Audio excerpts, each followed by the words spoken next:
Dahlia Polen umbar chat mesra Fandi Christian dengan wanita lain, diduga selingkuhan sang suami. Amazing sekali kalian, begitulah sindiran pedas Dahlia Polen setelah bongkar chat mesra diduga bukti perselingkuhan sang suami, Fandi Christian. Andi Anissa, lawan main Fandi Christian dalam sinetron bahkan ikut terseret.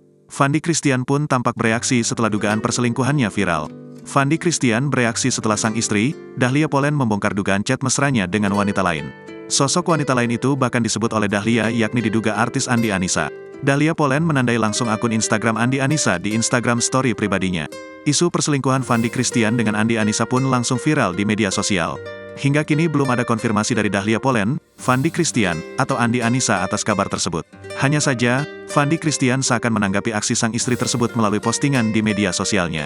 Fandi Christian mengunggah fotonya bersama Dahlia Polen di Instagram Story.